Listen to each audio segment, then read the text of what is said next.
Hoje nós queremos começar uma nova série de mensagens. Normalmente nós fazemos nossas séries mensais, né? Então, hoje é o primeiro domingo do mês de fevereiro. Você já parou para pensar que nós estamos no segundo mês do ano já? Foi esses dias você estava comendo Chester, né? Esses dias você estava abrindo panetone, e a gente já está entrando no segundo mês do ano. Isso significa que a vida é muito rápido. E se você não se colocar no fluxo da ação de Deus e aproveitar o tempo que se chama hoje, o ano vai passar e você não vai experimentar o novo de Deus no seu coração, na sua vida. Eu também não. Então, que nós possamos nos conectar com Deus e receber tudo que Ele tem para nós. E realmente Ele tem coisas muito especiais. A gente quer começar uma série hoje falando da IA, a inteligência artificial. Um tema dos nossos dias muito atual.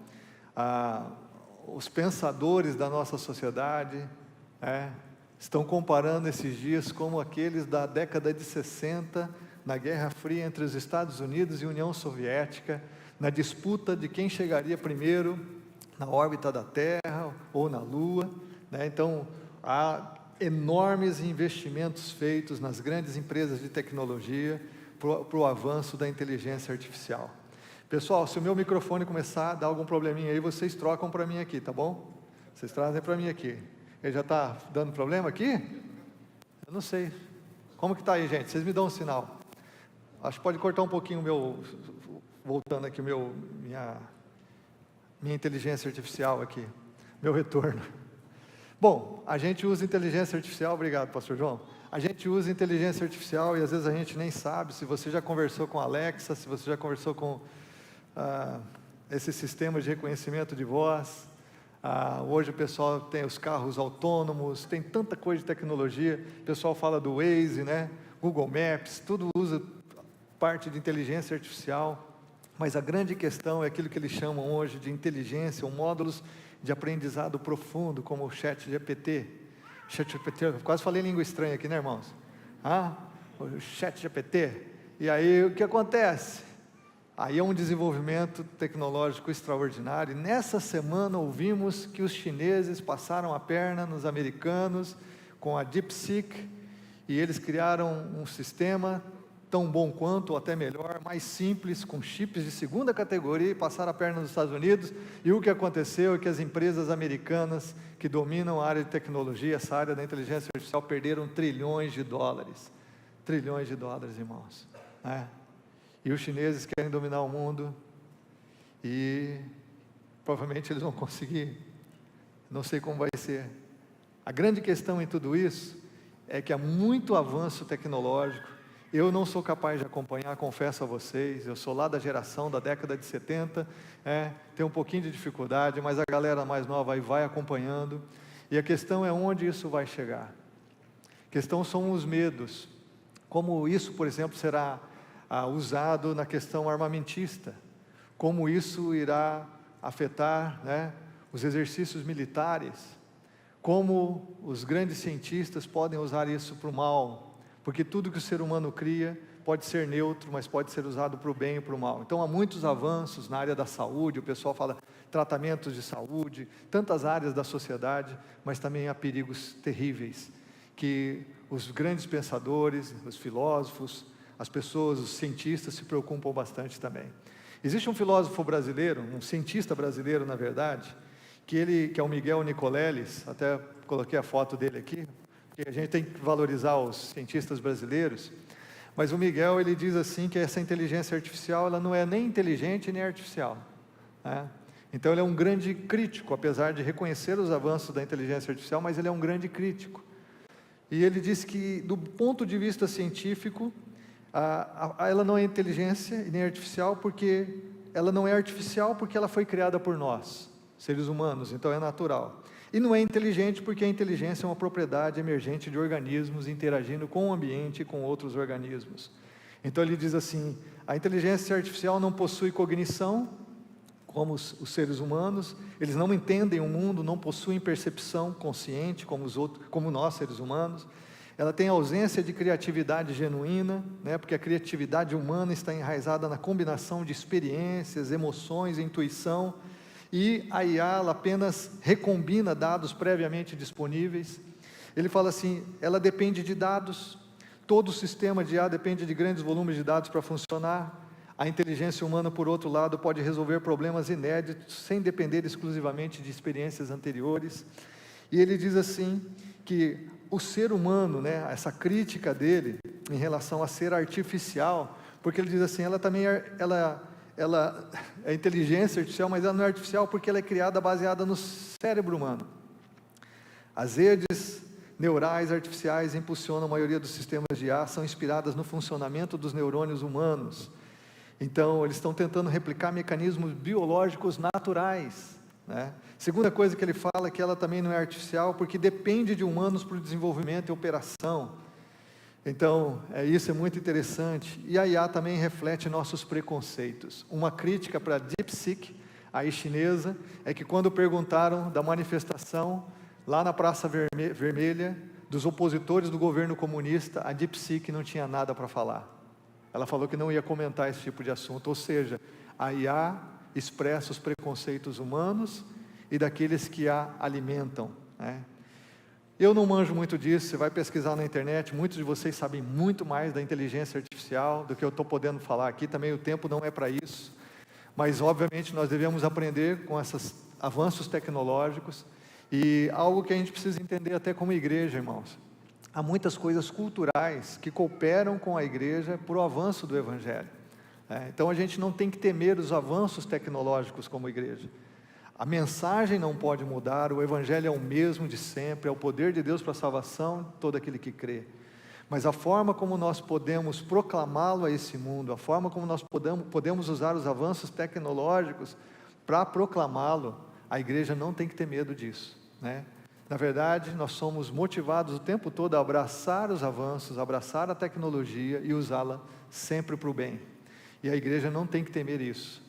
Aliás, nós seres humanos não devemos temer os avanços da ciência e da tecnologia que vão cooperar para o nosso bem-estar. Volto a dizer, há um risco muito grande.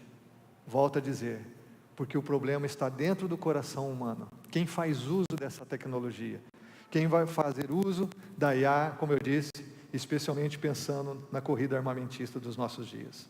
Mas o que eu quero usar aqui, quando a gente fala de IA, pode voltar ao primeiro slide, por favor? É que nós queremos usar aí a IA como inteligência do alto. O que nós queremos nessa manhã e nessa série de mensagens ao longo desse mês de fevereiro é que você acesse a inteligência do alto, que você acesse a inteligência do céu, a inteligência, se eu posso dizer assim, a inteligência de Deus. Porque é importante nós entendermos, quando nós lemos a Bíblia, que existe um abismo entre o Criador e as criaturas. Deus é Deus e nós somos seres criados. E por conta da entrada do pecado no mundo, esse abismo é extremo, né? É colossal. Ou seja, a entrada do pecado do mundo me fez tão pecador, que a imagem de Deus em mim foi corrompida. Então, nós temos um grande abismo relacional. Seres humanos criados à imagem e semelhança de Deus, para o seu louvor e a glória, não podem se relacionar com Ele. Vou pegar outro microfone aqui, gente, de vez em quando ele dá um chiadinho aqui, a gente não quer. Vou desligar ele aqui, tá bom, gente?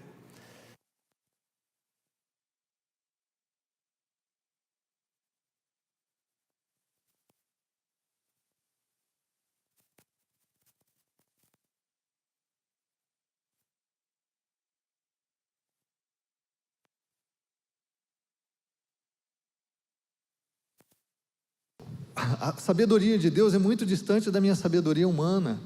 A minha capacidade de pensar as coisas é muito, muito pequena diante da capacidade de Deus pensar as coisas. E é isso que a gente quer refletir com você. Porque somente através de Cristo, escute o que eu estou dizendo para você nessa manhã, somente através de Cristo é que esse abismo relacional, ele é diminuído. Somente através de Cristo é que o muro de separação é desfeito. Somente através de Cristo é que nós podemos então percorrer o caminho, a verdade e a vida e chegar ao Pai, e podemos ter um relacionamento pessoal com Ele. Da mesma forma, somente através de Cristo é que você pode desfrutar da sabedoria de Deus na sua vida, através de Cristo. Somente através de Cristo você passa a pensar os pensamentos de Deus, você passa a ter o conteúdo da mente de Deus em você. É por isso que o apóstolo Paulo escreve na sua primeira carta aos Coríntios, capítulo 2, falando de que nós temos a mente de Cristo. Mas como é possível isso? Isso é possível somente através de Cristo. Quero ler um texto com você, eu queria que você pudesse abrir sua Bíblia, ou ligar sua Bíblia aí no seu smartphone, em Isaías 55, eu quero usar esse texto como introdução da nossa série de mensagens. É um texto que muitos de vocês já ouviram, e realmente tem muito a nos ensinar, e nos lembrar que nós temos uma inteligência do alto, a inteligência celestial, a inteligência de Deus, nosso Criador, que nós podemos desfrutar, que nós podemos acessar. O texto de Isaías 55, verso 8 e 9, lembra ao povo de Israel, lembra ao povo de Israel a grandeza de Deus, para trazer esperança a esse povo, e Deus diz assim: os meus pensamentos não são os pensamentos de vocês, nem os seus caminhos são os meus caminhos, declara o Senhor. Assim como os céus são mais altos do que a terra, também os meus caminhos são mais altos do que os seus caminhos, e os meus pensamentos mais altos do que os seus pensamentos. Deus está dizendo assim, existe uma imensidão entre os meus pensamentos e os de vocês. Os meus pensamentos são muito mais altos, os meus caminhos, que fala como esses pensamentos transformam as nossas ações, o nosso comportamento, a nossa vida. Caminho, aquilo que você vive no seu dia a dia. Deus diz assim: os meus caminhos são muito maiores do que os de vocês, os meus pensamentos são muito maiores do que os de vocês. Especialmente aqui no contexto do profeta Isaías. Ele provavelmente iniciou seu ministério 740 anos antes de Cristo. Ele foi o profeta do Velho Testamento que mais expôs o Evangelho de Jesus Cristo, que a gente pode encontrar em todo o Velho Testamento. E aqui no contexto do capítulo 55, essa palavra está ligada ao futuro do povo de Judá, ao futuro do povo de Judá, inclusive pensando no cativeiro babilônico que eles iriam enfrentar. Então, a declaração aqui em todo o contexto é de importância capital, mas é necessário a gente entender que ela se refere primordialmente aos pensamentos e planos que Deus tem em relação a Israel e ao exílio, os caminhos que Deus teria para tratar o povo de Israel através do exílio babilônico. Algo aqui que Deus nos lembra é que a distância entre os pensamentos e caminhos e os do coração incrédulo é muito grande, tão grande como a distância do céu e a terra, tão grande que não se pode concebê-la. Deus está falando com pessoas que estavam confiando em si mesmas, pessoas que estavam vivendo seus próprios caminhos, pessoas que nutriam seus próprios pensamentos, e Deus está dizendo assim: os meus pensamentos são muito maiores do que os de vocês. Eu disse aqui que em Cristo a gente pode pensar o pensamento de Deus, a gente pode desejar o que Deus deseja, a gente pode viver o que Deus tem em Cristo. Fora de Cristo, realmente esse abismo, ele existe, ele é colossal, e é impossível a gente entender a mente de Deus. Quando você conhece Jesus e começa a buscar a Deus e andar com Deus, muitas vezes as pessoas não vão entender a sua vida, não vão entender o seu comportamento, não vão entender agora os seus pensamentos. Como é que você pode agora querer ser honesto e perder dinheiro por causa disso, se você poderia ganhar dinheiro aqui fazendo só uma coisinha errada? As pessoas não entendem. Como é que você pode não transar com seu namorado na primeira noite? Como é que você pode ser fiel à sua esposa ou ao seu marido? Pensamentos que são da cultura, mas que estão completamente contrários a mente de Deus para o nosso coração. Como que se você já passou pela experiência da conversão, que você olha a sua vida e você diz assim: puxa, como antes eu não via isso, como antes eu não via esse pecado em mim, como antes eu não via a ira que me dominava, como antes eu não notava que eu era tão orgulhoso e soberbo, como eu era um cara arrogante com as pessoas, como eu não notava isso? Você não notava porque existe um pensamento muito menor diante da grandeza de Deus, que expressa o seu caráter santo, o caráter humilde de Cristo, que expressa o caráter de amor de Deus. A gente não via isso. Quando você passa pela experiência de conversão, você começa a perceber quantas coisas que faziam parte da sua vida e que você não percebia, o quanto aquilo tudo era tão distante de Deus, que te criou para a sua glória, para o seu louvor, o quanto tudo aquilo era realmente um outro mundo, um outro reino. E aí nós podemos dizer que nós estamos aqui para buscar o reino dos céus, o reino de Deus. Mas com base nesse texto de Isaías, eu queria destacar algumas coisas, e mais uma vez eu quero enfatizar: por causa do que Cristo fez na cruz, esse abismo é preenchido, nós podemos nos relacionar com Deus e desfrutar do seu conhecimento, dos seus pensamentos, da sua sabedoria, e como eu disse, ter a mente de Cristo. Em Cristo e através dele nós conseguimos ter essa inteligência do alto. Mas o que essa inteligência do alto nos permite? Qual a diferença? A gente poderia passar o dia inteiro, a semana inteira, o mês inteiro falando sobre isso. Mas o que é essa inteligência do alto? Os pensamentos de Deus em nós, como eles nos transformam, o que eles nos permitem viver. E eu queria falar algumas coisas que estão dentro do contexto do capítulo 55 do profeta Isaías. A primeira que eu quero dizer é que a inteligência do alto nos permite ter salvação sem sermos dignos. Ter salvação sem sermos dignos. E eu quero convidar você a ler os 3 primeiros versículos desse mesmo capítulo. O contexto do que Deus está afirmando aqui no profeta Isaías. Verso 1 a 3 diz assim: venham todos vocês que estão com sede, venham às águas. E vocês que não possuem dinheiro algum, venham, comprem e comam. Venham, comprem vinho e leite sem dinheiro e sem custo. Porque gastar dinheiro naquilo que não é pão, e o seu trabalho árduo naquilo que não satisfaz? Escutem-me e comam o que é bom, e a alma de vocês se deliciará na mais fina refeição. Deem ouvidos e venham a mim, ouçam-me para que a sua alma viva. Farei uma aliança eterna com vocês, minha fidelidade prometida a Davi. Ou seja, Deus está convidando gente que vive seus próprios pensamentos, que vivem seus próprios caminhos, que vivem a sua própria agenda, que fazem a sua própria vontade, mas Deus está convidando essas pessoas a virem a Ele. E olha o que Deus está dizendo aqui: venham de graça, bebam de graça. Ele diz: escutem-me, e sempre que você ver essa expressão na Bíblia, escutem-me, significa que você realmente está dando atenção a Deus, e que o teu coração está agora inclinado a viver o que Ele está te falando, a pôr em prática aquilo que Ele está dizendo. Ou seja, que você está escutando e aplicando isso à sua vida, agregando isso à sua vida. E Deus está dizendo: escute isso, venha beber de graça. Ou seja, por causa da mente de Deus, da sabedoria de Deus, nós podemos desfrutar aqui da graça de Deus, da sua salvação, sem sermos dignos, porque Deus não coloca empecilhos, Deus não coloca requisitos para você desfrutar de quem Ele é. Observe isso, irmãos. Nós estávamos agora mesmo na escola de crescimento, esse módulo inédito que começamos hoje, inclusive vamos ter a mesma aula agora às 17h30, se você já fez o curso Descubra, você pode vir para a aula às 17h30, já tem a galera que está inscrita, mas a gente aceita você também, tá bom? Venham e bebam.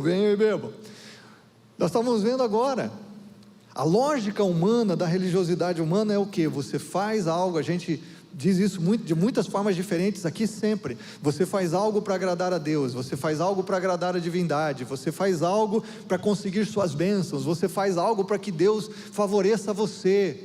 E no cristianismo, essa lógica é completamente invertida. No cristianismo, você não faz coisas para realmente ter a bênção de Deus, a salvação de Deus, o agir de Deus na sua vida. No cristianismo, você faz coisas por causa daquilo que Ele já fez por você na cruz do Calvário, por causa da salvação que Ele já operou por você, do preço que Ele já pagou pela sua salvação, pelo amor que Ele já demonstrou na cruz do Calvário, por tudo que Ele fez ao ressuscitar ao terceiro dia, vencer o poder da morte e do inferno. Então, você vive não para agradar a Deus no sentido de convencê-lo a abençoar sua vida. Você vive com a vida para agradar a Deus por gratidão, porque você o ama. E é isso que Santo Agostinho afirmou quando ele diz assim: ninguém pode ser santo senão pelo amor. Agora, no cristianismo, a gente não faz coisas para que Deus então possa responder a minha oração, realizar o meu desejo, para que Deus se importe comigo. Esses dias eu ainda conversava com alguém dizendo assim: mas pastor, a gente precisa fazer algumas coisas para chamar a atenção de Deus. Que chamar a atenção de Deus, meus irmãos, desde aquele teólogo Regis Danese, que cantou aquela música como Zaqueu, que o pessoal fica entendendo besteira. A gente não tem que fazer Deus olhar para a gente, chamar a atenção de Deus. É Deus que chama a nossa atenção todo o tempo. É Deus que está falando com o povo de Judá aqui: escutem-me, venham e bebam. Não são as pessoas que estão atraindo a presença de Deus, é Deus que está atraindo as pessoas. Você só está aqui nessa manhã porque Deus atraiu você, porque Deus buscou você. O Deus da Bíblia é o Deus que nos busca. Ele vem em Cristo em uma operação resgate radical para nos salvar. É Ele que age nas circunstâncias, que vem com o Espírito Santo convencendo o nosso coração. É Ele que nos busca o tempo todo, irmãos. Você não está aqui para chamar a atenção de Deus. Você só está aqui porque Deus já chamou a sua atenção e tem atraído o seu coração a Ele. Senão você não estaria aqui, eu também, e ninguém conheceria Jesus. É o amor e a graça de Deus que nos atraem a Ele, que nos buscam na nossa miséria, no nosso pecado. E olha o que Deus está dizendo pelo profeta Isaías aqui: gente, venham, ouçam-me, a sua alma vai viver, vocês vão encontrar vida, vocês vão desfrutar de uma aliança eterna. Vocês vão desfrutar aqui de uma fina refeição. E o contexto aqui era do vendedor de água lá em Judá, que ele começava a gritar para vender água. E o profeta está aqui: gente, venham, venham. Só que vocês não precisam ter dinheiro para pagar. Vocês não precisam fazer algo para receber essa água. Ela é de graça. É pela graça. Isso é loucura, irmãos. A única religião no mundo.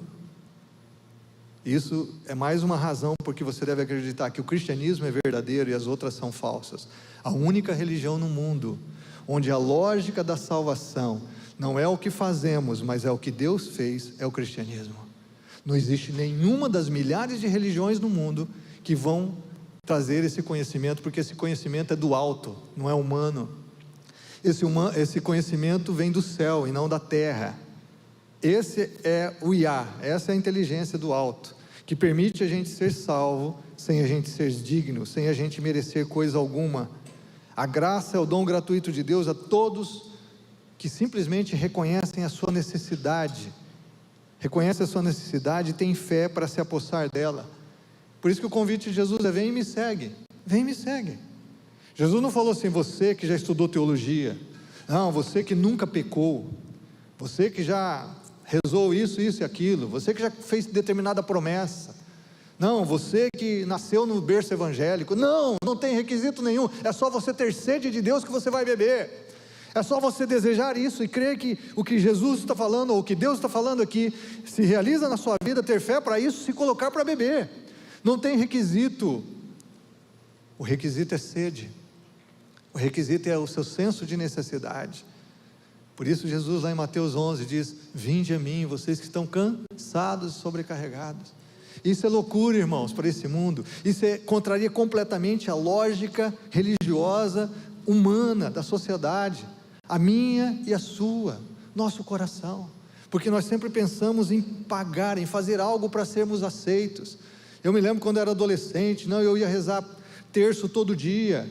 Eu ia fazer uma promessa para Deus me aceitar. Eu então fazia promessa de tantas formas para que Deus pudesse responder e fazer algo que eu queria, o que eu precisava.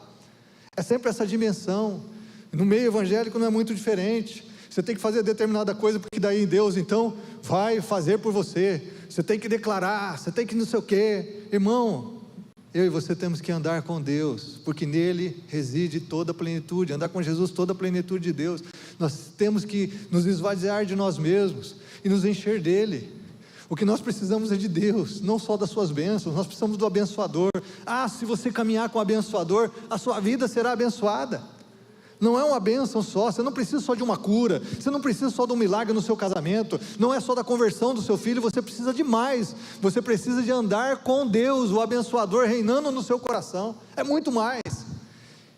E o que nós vemos aqui, que a inteligência de Deus contraria toda a lógica religiosa humana. Eu espero que você entenda isso. Deus está dizendo assim: o meu pensamento é muito maior que o teu, então fica com o meu.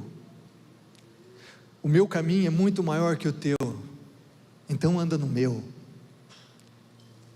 Experimenta o que eu tenho para você. Deixe eu ser Deus da sua vida. Ande comigo. Não é à toa, irmãos, que quando alguém vem para Jesus de todo o coração, experimenta a plenitude de Deus, a graça de Deus, a sua salvação, que a vida dessa pessoa é transformada e muda em tantos aspectos da vida. Não é à toa que quando alguém vem para Jesus, ele passa a ser uma pessoa melhor, ele constrói um casamento melhor, ele administra melhor a sua vida financeira, ele prospera no trabalho ou na vida acadêmica. Não é à toa. Por quê? Porque agora você tem um acesso à mente de Deus, você desfruta do pensamento do reino, você olha a vida com uma amplitude muito maior do que jamais seria possível para qualquer QI elevado da sociedade. Você conhece pessoas extraordinárias, doutores, pós-doutores, cientistas que vivem uma vida miserável, muitas vezes na sua vida emocional, na sua vida relacional. Suas famílias são uma tragédia, porque não é questão de QI necessariamente, é uma questão de você ter um coração pronto para amar a Deus e então poder amar as pessoas. A inteligência do alto está disponível a cada um de nós, em Cristo. Você pode usar a tecnologia, a inteligência artificial, como assim ela é denominada, concordando com ela ou não, Mas sobretudo, o que Deus está chamando você nesses dias é se conectar com Ele e a usufruir dos pensamentos e caminhos dele, que são muito mais elevados do que os nossos. Segunda coisa que nós desfrutamos aqui é buscar o perdão sem medo da condenação. Buscar o perdão sem medo da condenação. Isso é extraordinário, porque qualquer pecador tem consciência da sua culpa. E como que a gente se achega a Deus sem o medo de sermos condenados, sem o medo de sermos rejeitados, sem o medo de realmente sermos julgados? Mas é isso, o pensamento de Deus é tão maior que o nosso, irmãos, que nós podemos ver isso no verso 7, olha o que Deus diz aqui, Ele diz que o ímpio abandone seu caminho, o homem mau os seus pensamentos, volte-se ele para o Senhor, que terá misericórdia dele, volte-se para o nosso Deus, pois Ele perdoará de bom grado. Olha o convite da graça novamente, e talvez você olhe essas expressões e diga assim, nossa, mas Deus está falando que o ímpio abandone o caminho, eu não sou ímpio, que o homem mau abandone os seus pensamentos. Irmãos, é para qualquer pessoa. E na verdade, o que é a essência da impiedade? A essência da impiedade é nós vivermos a nossa própria vida, é vivermos o nosso próprio coração, é sermos Deus da nossa própria existência. Então não importa se você faz muitas doações aos pobres, se você é o cara legal que todo mundo gosta de você, que você não comete crime, perante a lei do nosso país, que você não adultera, não se prostitui, não estupra, não abusa de crianças, que você não faz essas coisas que os ímpios fazem, não importa, todos nós estamos na nossa impiedade, se nós não temos o perdão de Deus em Cristo, se nós não recebemos a graça de Deus, não importa quão legal você seja, e Deus está chamando os ímpios aqui a reconhecer exatamente os seus pensamentos e os seus caminhos, reconhecerem os seus pecados e receberem perdão. Olha, mais uma vez, Deus buscando a pessoa. Jesus disse assim, eu vim salvar pecadores e não justos, eu vim buscar os doentes e não aqueles que se acham sãos e bons.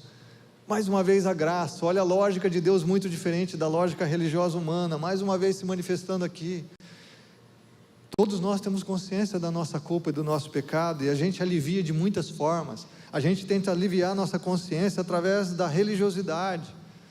Você brigou com a sua mulher no café da manhã, e aí você ficou com pesado no seu coração, mas ao invés de você consertar com ela, você encontra um mendigo na esquina, e daí você tira aquele dezão, e dá para ele, e fica feliz, porque daí você equilibrou as coisas na balança, eu briguei aqui, mas eu ajudei ali.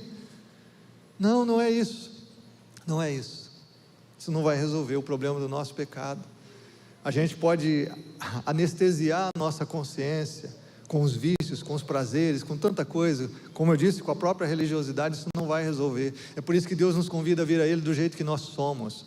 Ele nos convida a nos voltar para Ele. Por quê? Porque Deus tem misericórdia e não condenação, porque Deus vai perdoar de bom grado. Na versão ARA, revista atualizada, a Bíblia diz aqui, porque Ele é rico em perdoar. Ele faz isso generosamente, é prazer de Deus perdoar o pecador, é um prazer. Então nós podemos chegar diante dele. Quando você acessa a IA, a inteligência do alto, quando você acessa a mente de Cristo, quando você acessa a mente de Deus, você entende que você pode se chegar diante de Deus sem nenhuma barreira, sem óleo de peroba na cara, sem máscaras, sem cartas na manga. Você pode se aproximar de Deus como você é, porque você não será condenado, porque você não será expelido, você não será fulminado por causa do seu pecado.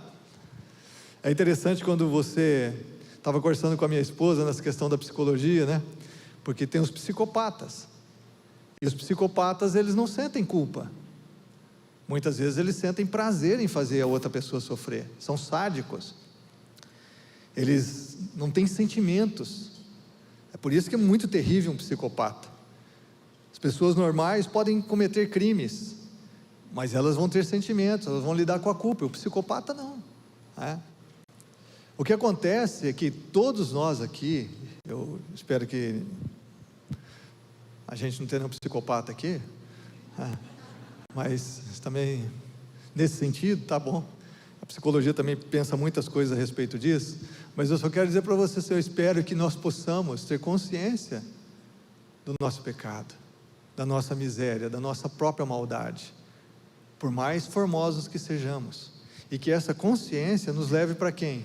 A acessar a inteligência do alto, há um Deus que não condena, há um Deus que te salva, há um Deus que perdoa, porque essa é a natureza de Deus. Essa é a natureza de Deus. É necessário arrepender-se dos caminhos, os pensamentos de incredulidade, de pecado, porque eles estão inteiramente em conflito com os pensamentos e caminhos do Senhor, e só os pensamentos e caminhos de Deus permanecerão. É algo importante a gente pensar nisso, gente. Não importa o quão inteligente você seja, as suas elucubrações mentais e o que você pense, o seu pensamento não vai prevalecer, nem de Einstein, nenhum cientista. Não são os pensamentos humanos que vão prevalecer, são os pensamentos de Deus, os caminhos de Deus. A humanidade pode fazer, e pode criar, e pode avançar, mas você vê, a humanidade continua sendo humanidade. Eu sempre digo isso. Apesar dos avanços tecnológicos e científicos, o pecado continua dominando os seres humanos, a violência está aí, a corrupção está aí, a iniquidade estão aí. A sociedade continua se destruindo. Os países não aprenderam nada com a Primeira e Segunda Guerra Mundial, querem todo mundo guerrear de novo. A maldade, o egoísmo humano são terríveis, irmãos. Então não importa, porque o que vai prevalecer são os pensamentos de Deus. Agora, quem é esse Deus? Esse é o Deus que você pode buscar, porque quando você o faz, você não vai encontrar condenação ou punição, você vai encontrar perdão. Deus quer que pessoas com maus caminhos venham a Ele. Ele quer que pessoas com pensamentos injustos venham a Ele. Ele quer que pessoas que sofrem com a cobiça venham a Ele. Ele quer que pessoas orgulhosas venham a Ele. Pessoas que se iram, seja o que for, que você quiser nominar aí, Deus quer que essas pessoas venham a Ele. O pensamento de que você é ruim demais para vir para Deus, é um pensamento do fundo do inferno, não é o que está na Bíblia, não é o pensamento de Deus, não é a mente de Deus. Deus quer que as pessoas venham a Ele. Os seus pensamentos sim são mais elevados, e um desses pensamentos elevados de Deus é que Ele tem misericórdia das pessoas más que o procuram. Deus tem misericórdia das pessoas más que o procuram, e Ele é rico em perdoar. Deus quer que a gente saiba disso. Deus quer que a gente saiba que Ele gosta de fazer isso, que Ele gosta de perdoar pecador. Deus quer que a gente saiba disso. Seu coração transborda de perdão, Ele se alegra com perdão, irmãos. Ele se deleita, Ele tem prazer nisso. Ele gosta de mostrar misericórdia, e Ele faz isso abundantemente. Por isso o texto que eu compartilhei domingo passado, de Efésios 3,19, de nós mergulharmos no oceano da graça, de conhecermos a profundidade, o comprimento, a altura, a largura do amor de Deus, é o chamado de Deus sempre. O perdão de Deus não é um perdão que envia você de volta às ruas do pecado, às esquinas da vida. Não, o perdão de Deus é o perdão que te cura e te liberta, e te transforma de dentro para fora. Esse é o perdão de Deus, que Ele oferece aqui, perdão abundante, um perdão que é um poderoso, amoroso, e que além de tudo vem acompanhado da pessoa do Espírito Santo que passa a habitar teu coração. Você não vai estar nunca mais sozinho. Esse é o perdão onde você recebe um aliado. O ser humano não seria capaz de elaborar esse sistema de amor e graça, irmãos. É só Deus. Isso aqui é pensamento do alto, não é do ser humano. Pensamento do ser humano você vai pagar, você vai receber com a mesma moeda. Pensamento do ser humano você vai ter que pagar penitência. Esse é o pensamento do ser humano.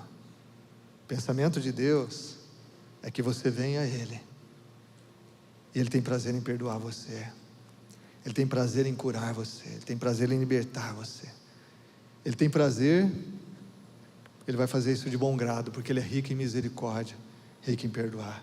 Isso é pensamento de Deus, não é do homem. E a terceira coisa que eu queria deixar para você é que a gente desfruta da graça de aproveitar o agora para desfrutar da eternidade. Isso é pensamento de Deus. Pensamento humano é aqui e agora, né? Pensamento humano é o carpe diem. Pensamento de Deus é, não, eu te deixo você aproveitar o agora, que é passageiro, efêmero, para você desfrutar de uma eternidade comigo. Aproveita o tempo, aproveita o agora, viva o agora, mas constrói isso andando comigo, para que você possa desfrutar de uma eternidade.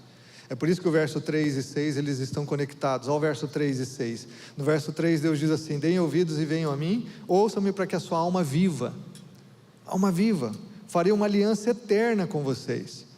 Olha o que Deus está dizendo: a minha aliança com vocês é eterna, é inquebrável, é imutável, é imparável, é indestrutível, uma eternidade. Verso 6, busque o Senhor enquanto se pode achá-lo, clamem por Ele enquanto está perto. Então nós aprendemos na Bíblia, Velho Testamento, Novo Testamento, que a aliança de Deus com os homens não é no papel, é escrita no coração. É no coração, é uma aliança eterna e inquebrável. E quando você busca o Senhor, você encontra então o perdão para os piores pecados que já cometeu, o perdão tão abundante, que faz com que você receba o aliado que é chamado Espírito Santo, o Paracleto, que vai andar com você todos os dias, e você vai viver com a pessoa mais maravilhosa que você pode ter nesse mundo, a companhia da pessoa mais maravilhosa, que é o próprio Deus habitando você, o Espírito Santo. Agora, olha como isso se conecta. Ele diz assim: cara, vocês estão gastando dinheiro no que não vai chegar a lugar nenhum, vocês estão trabalhando por aquilo que não tem paga, não tem recompensa. É o verso 2 do profeta. Por que vocês estão gastando o tempo de vocês, a energia de vocês, o dinheiro de vocês com coisas que não vão satisfazer vocês? Ele diz: então vocês me deem ouvidos, venham a mim, que eu tenho uma aliança eterna. Só que no verso 6 ele nos alerta: você precisa fazer isso quando?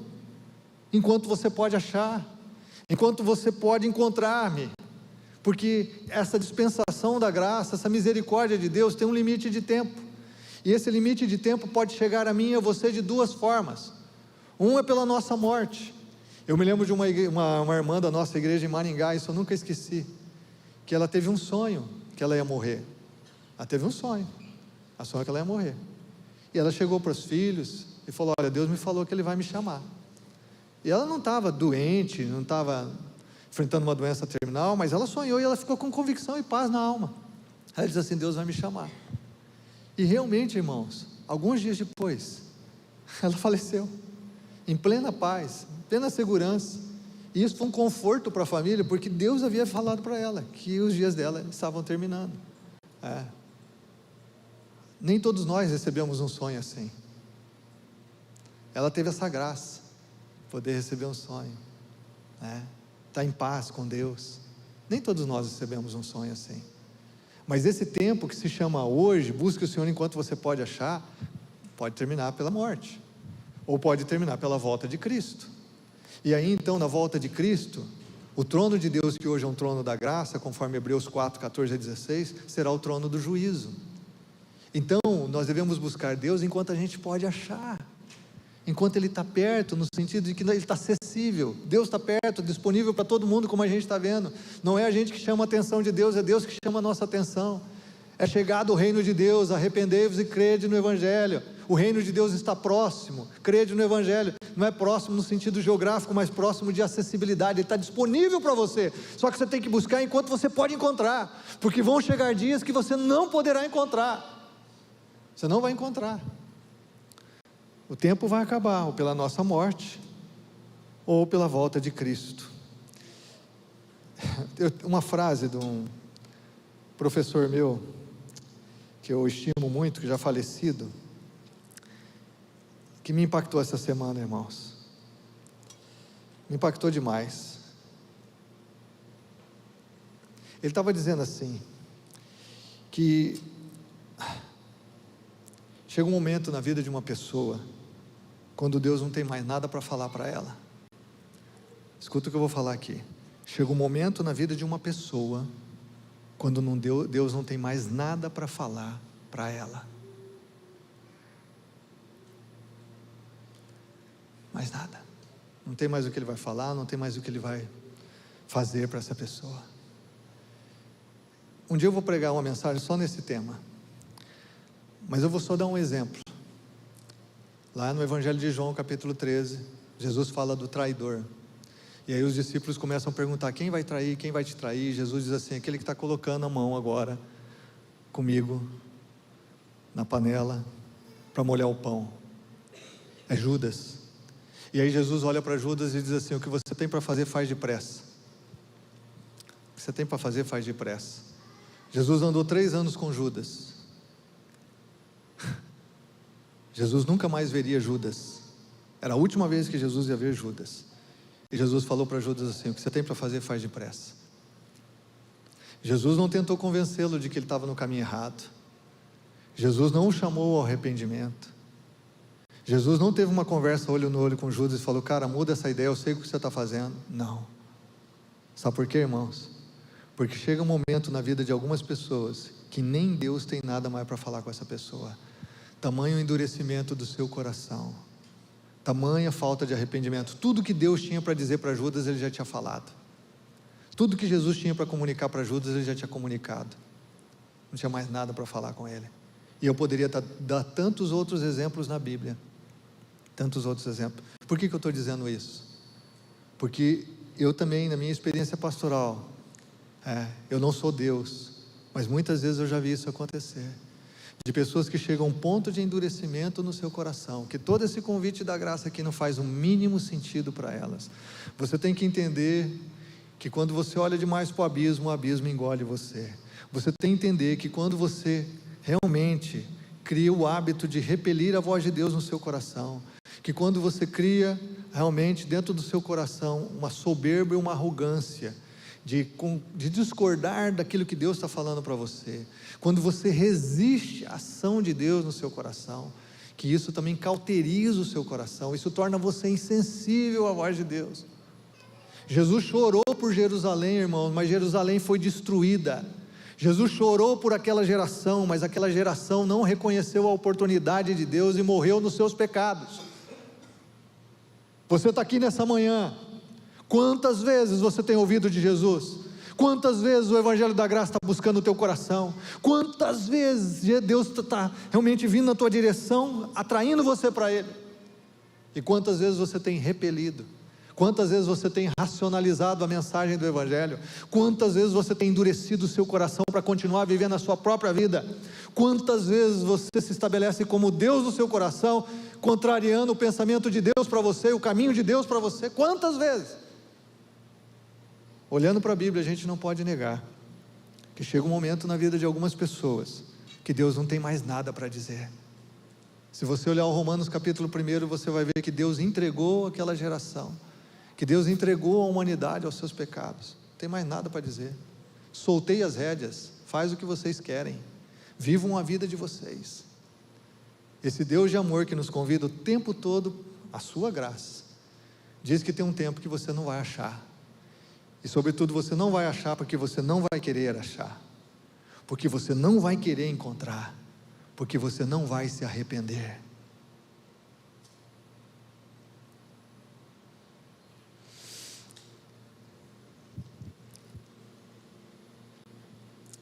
Verso 7, Deus diz que o ímpio abandone o seu caminho e o homem mau os seus pensamentos. Nós estamos aqui, irmãos, para nos render ao amor de Deus disponível a cada um de nós, a graça dele, abandonar os nossos caminhos para viver os caminhos de Deus, abandonar os nossos pensamentos para viver os pensamentos de Deus. Mas isso só é possível se você tem Jesus como seu Senhor e Salvador, se Ele está reinando no seu coração, se Ele realmente é o Senhor da sua vida, a quem você ama e se volta para Ele todos os dias, numa comunhão transformadora, que te faz cada vez mais semelhante a Ele. Você está aqui nessa manhã, e eu fico muito feliz que você esteja, você que está nos assistindo agora, mas o convite de Deus é esse: ouçam-me, que significa que você está ouvindo e aplicando a tua vida, obedecendo. Venham a mim, confesse o seu mau caminho, confesse, porque o que você vai receber é perdão, o que você vai receber é graça. É um perdão que não te devolve para as esquinas da vida, para as ruas da vida, é um perdão que te redevolve para viver a vida nos pensamentos dEle, nos caminhos dEle. Deus tem falado, eu tenho certeza que Ele está falando ao seu coração, Ele está falando com alguns de vocês aqui, para você encontrá-lo enquanto você pode achar, para você invocá-lo enquanto Ele está perto, e não pensar que você tem todo o tempo do mundo para tomar a sua decisão de se render a Ele, de desfrutar da graça e do amor dEle, da nova vida que Ele tem para você, e sobretudo, de você poder viver os pensamentos e os caminhos dEle que são mais altos, e por isso são os pensamentos e os caminhos que vão prevalecer. Esses caminhos e pensamentos é que vão prevalecer, não os nossos, não os humanos, a inteligência do alto, a inteligência de Deus. Queria convidar você a fechar seus olhos e a gente orar.